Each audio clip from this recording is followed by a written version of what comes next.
ದಂಡಗುಂಡ ಬಸವಣ್ಣನ ಮಠದ ಭಕ್ತರ ವತಿಯಿಂದ ಹಾಗೂ ಶ್ರೀರಾಮ ಸೇನೆಯ ಜಿಲ್ಲಾ ಘಟಕದ ವತಿಯಿಂದ ಒಂದು ದಿನದ ಉಪವಾಸ ಸತ್ಯಾಗ್ರಹವನ್ನು ಹಮ್ಮಿಕೊಂಡಿದ್ದೇವೆ. ಕಾರಣ ಇಷ್ಟೇ, ತಮಗೆಲ್ಲ ಗೊತ್ತಿರುವಂತೆ ಮುಜರಾಯಿ ಇಲಾಖೆಯ ಆಯುಕ್ತರು ಕಲಬುರಗಿಯ ಜಿಲ್ಲಾಧಿಕಾರಿಗಳಿಗೆ ಪತ್ರ ಬರೆದು ದಂಡಗುಂಡ ಬಸವಣ್ಣನ ದೇವಸ್ಥಾನಕ್ಕೆ ಆಡಳಿತಾಧಿಕಾರಿ ನೇಮಕ ಮಾಡಿ ಅಂತ ಸುಮಾರು 2 ವರ್ಷಗಳಿಂದ ಆಡಳಿತಾಧಿಕಾರಿ ನೇಮಕ ಮಾಡದೇನೆ ಇಲ್ಲಿಯ ಜಿಲ್ಲಾಧಿಕಾರಿಗಳು ರಾಜಕಾರಣಿಗಳ ಕೈಗೊಂಬೆಯ ಆಗಿ ಇವತ್ತು ಆಯುಕ್ತಾಲಯದ ಆದೇಶವನ್ನೇ ಧಿಕ್ಕರಿಸಿ ಇಲ್ಲಿ ಆಡಳಿತ ನಡೆಸ್ತಾ ಇದ್ದಾರೆ. ಇದನ್ನು ನಾವು ಖಂಡಿಸ್ತಾ ಇದ್ದೇವೆ.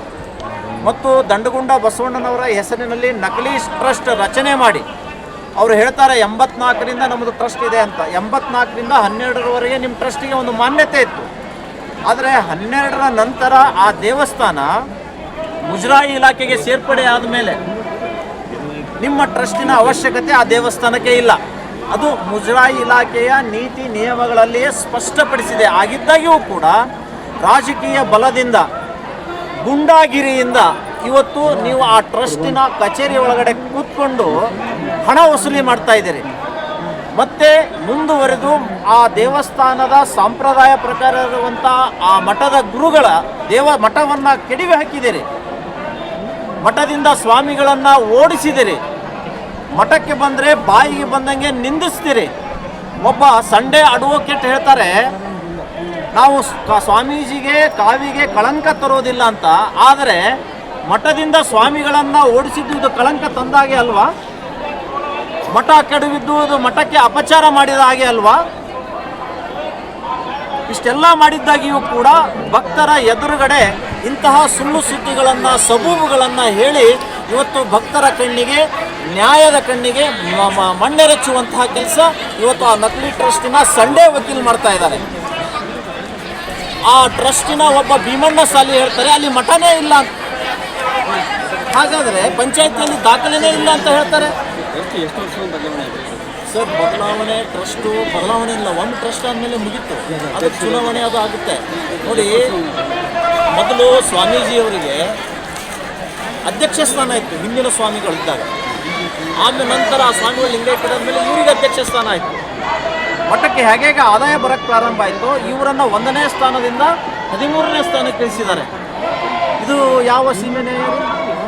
ಮತ್ತು ಈಗ ಮಠನೇ ಇಲ್ಲ ಅಂತ ಹೇಳ್ತಾರೆ ಅವರು. ಮತ್ತು ಎಲ್ಲಿಗೆ ಹೋಯ್ತು ಮಠ? ಇಷ್ಟು ವರ್ಷ ಅನುಚಾನವಾಗಿ ನಡ್ಕೊಂಡು ಬಂದಂತಹ ಮಠದ ಸಂಪ್ರದಾಯ, ಪರಂಪರೆ, ಪದ್ಧತಿ ಎಲ್ಲಿಗೆ ಹೋಯ್ತು? ಮಠ ಅಭಿವೃದ್ಧಿ ಮಾಡ್ತೀವಿ ಅಂತ ಹೇಳ್ತಾರೆ. ಅಭಿವೃದ್ಧಿ ಆ ದೇವಸ್ಥಾನದ ಸ್ಥಳ ಎಷ್ಟಿದೆ ಅಷ್ಟು ಅಭಿವೃದ್ಧಿ ಮಾಡಿ ನಮ್ಮ ಮಠ ಕೆಡವಕ್ಕೆ ಹೋಗಬೇಡಿ ಅಂತ ಹೇಳಿದರೂ ಕೂಡ ಗುಂಡಾಗಿರಿಯಿಂದ, ದೌರ್ಜನ್ಯದಿಂದ ಇವತ್ತು ಆ ಮಠವನ್ನು ಕೆಡವಿ ಹಾಕಿದ್ದಾರೆ. ಪಂಚಾಯತಿಯ ದಾಖಲೆ ಇದೆ, ಸ್ಪಷ್ಟವಾಗಿ ಸಂಗಮೇಶ್ವರ ಮಠ ಅಂತ ಹೇಳಿ ಹೋಲ್ಡಿಂಗ್ನಲ್ಲಿದೆ. ಹೀಗಿದ್ರೂ ಕೂಡ ಆಡಳಿತವನ್ನೇ ಬುಡಬೇಲು ಮಾಡುವಂಥ ಕೃತ್ಯ ಇವತ್ತು ಭೀಮಣ್ಣ ಸಾಲಿ ಅವರ ಗುಂಡಾಪಡೆ ಮಾಡ್ತಾ ಇದೆ. ಮಾನನಷ್ಟ ಮೊಕದ್ದಮೆ ಹಾಕ್ತಾರಂತೆ ಈ 3 ಇಡಿಯಟ್ಸ್ಗಳು. ಇವರಿಗೆ ಮಾನ ಇದ್ದರೆ ತಾನೇ ಮಾನನಷ್ಟ ಮೊಕದ್ದಮೆ ಹಾಕಲಿಕ್ಕೆ. ಇಡೀ ವ್ಯವಸ್ಥೆಯನ್ನು ಸಂಪೂರ್ಣವಾಗಿ ಧಾರ್ಮಿಕ ಆಚರಣೆ, ಪರಂಪರೆಯ ವ್ಯವಸ್ಥೆಯನ್ನು ಹಾಳುಗೆಡವಿದ್ದಾರೆ. ಇದನ್ನು ನಾವು ಉಗ್ರವಾಗಿ ಖಂಡಿಸ್ತಾ ಇದ್ದೀವಿ. ನೋಡಿ, ಅಲ್ಲಿ 3 ಇಡಿಯಟ್ಸ್ಗಳಿದ್ದಾರೆ. ಕುಮ್ಮಕ್ಕು ಅವರಿಗೆ ಬಲ ಈ ಜಿಲ್ಲೆಯ ಉಸ್ತುವಾರಿ ಮಂತ್ರಿ.